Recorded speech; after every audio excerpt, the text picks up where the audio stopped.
ফেসবুকে content monetization যেন এখন হাতের মুয়া চাইলে পাওয়া যাইতেছে। তো আপনারা দেখতেছেন ইদানিং গণহারে ফেসবুক থেকে কন্টেন্ট মনিটাইজেশন দিতেছে। কিছুগুলো আপনিও পাবেন। আপনি ফেসবুকের কিছু গাইডলাইন আছে, সেগুলো মেনে আপনি কাজ করুন, ইনশাল্লাহ আপনিও পাবেন। আপনিও পেয়ে যাবেন সোনার হরিণ, কোনো সময় লাগবে না। কারণ এখানে আপনি পাবেন কিছু শর্ত আছে, শর্ত সাপেক্ষে যদি আপনি চলেন, ইনশাল্লাহ আপনিও কন্টেন্ট মনিটাইজেশন পাবেন। এখানে দেখেন যে ফেসবুক টিম থেকে তারা নির্দিষ্ট একটা রুলস করে দিছে যে আপনি একটা না, প্রতিদিন একটু করে রিলস আপলোড করবেন, একটি করে লং ভিডিওস আপলোড করবেন, এমনকি একটা করে পিকচার আপলোড করবেন। একটি করে যদি পিকচার আপলোড করেন, দেখা যাইতেছে যে ফেসবুক আপনাকে দেখতেছে যে আইডিটা অল টাইম অ্যাক্টিভ আছে। একটি রিলস যদি যখন আপনি আপলোড করবেন, তখন আপনি ফেসবুক থেকে আপনার দেখবে যে আপনি অল টাইম অ্যাক্টিভ আছেন। তো যখন ভিডিও ছাড়বেন, লং ভিডিও ছাড়বেন, তখন ঠিক একই দেখবে ফেসবুক। মিউজিক যদি ব্যবহার করেন, তো ফেসবুক দেখতেছে। ফেসবুক আরেকটা কথা, ফেসবুক কিন্তু আপনার কি বলে, মিউজিক পছন্দ করে না। তারা তারা বলে যে তোমরা যা পারো, মানে অ্যাটলিস্ট শুধুমাত্র ভয়েস দাও, ভয়েস দাও, ভয়েসে তারা বেশিরভাগ চয়েস করে। আর দ্বিতীয়ত হচ্ছে আপনার আপনার ভিডিও কোন ক্যাটাগরির, আপনি কোন ক্যাটাগরির ভিডিও আপলোড করেন, সেই ভিডিওটা আপনি অডিয়েন্স আপনারা কিরকম চাইতেছে, আপনি ওই টাইপের ভিডিও আপলোড করবেন। সাপোজ ধরতেছেন যে আপনি ফানি কন্টেন্ট বানাইতেছেন, এখন যদি আপনি অন্য কন্টেন্ট বানান, তাহলে আপনার কিন্তু রিস্ক ডাউন বা রিস্ক কমে যাওয়ার সম্ভাবনা থাকে।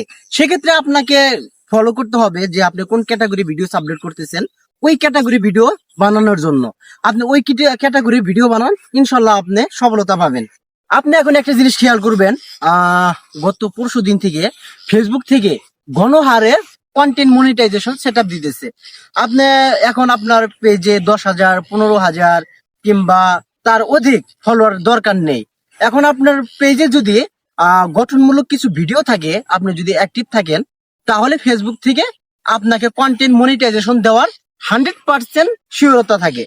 আমি আজকে দেখলাম যে আপনার 3,400 ফলোয়ার্স, 3,400 ফলোয়ার্স ওনারা ভিডিওস আপলোড করতেছে।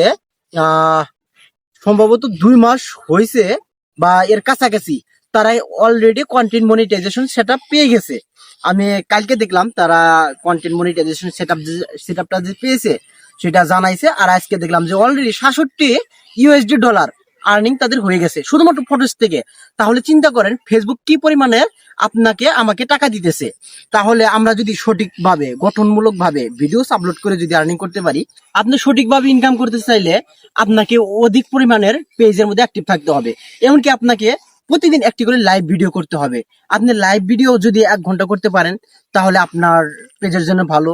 কারণ আপনি যদি 1 ঘন্টা লাইভ করেন, 1 ঘন্টার মধ্যে আপনার যদি মিনিমাম আপনার 500 কমেন্টস আসে, তাহলে আপনার রিলস এঙ্গেজমেন্ট বাড়বে। এঙ্গেজমেন্ট বাড়লে আপনার রিচও বাড়ার সম্ভাবনা অনেক বেশি থাকে। কারণ একটি করে লাইভে প্রচুর পরিমাণে কমেন্ট দেখা যায়। তা আর একটা মানে আপনার পেজটা যে সুরক্ষিত থাকে, আপনার পেজের মধ্যে যদি পলিসি ইস্যু থাকে, তাহলে আপনি সেটা পাবেন না। আপনার পলিসি ইস্যু দূর করার জন্য আপনাকে লাইভ ভিডিও করতে হবে। আপনি যদি লাইভ ভিডিও করেন, তাহলে আপনার ভিডিও সর্বোচ্চ সিক্রেট থাকে, মানে কোনো ঝামেলা থাকে না। যদি পেজের মধ্যে যদি কোনো ইস্যু টিস্যু থাকে, সব রিমুভ হয়ে যায়। আর ফেসবুক থেকে চাইতেছে যে আপনারা নিজের ভিডিও আপলোড করেন, আপনারা অন্যের ভিডিও ডুয়েট না করে নিজের ভিডিও আপলোড করে ফেসবুকে আপলোড করেন রিলস হিসাবে, অথবা আপনার লং ভিডিও আকার। ভিউয়ার্স, কন্টেন্ট মনিটাইজেশন সেটআপ পাওয়ার জন্য এই কাজগুলো অত্যন্ত গুরুত্বপূর্ণ। তো যদি আপনারা এই কাজগুলো যদি আপনারা মনোযোগ সহকারে করেন, মনোযোগ সহকারে যদি ভিডিও আপলোড করেন, ইনশাল্লাহ আপনিও সফলতা পাবেন। তো ভিডিও আর বেশি বড় করব না। তো সবাই ভালো থাকবেন, সুস্থ থাকবেন, দোয়া করবেন। আর যদি মনে ভালো লাগে, তাহলে আমার এই ভিডিওটি একটি লাইক দিবেন। ধন্যবাদ।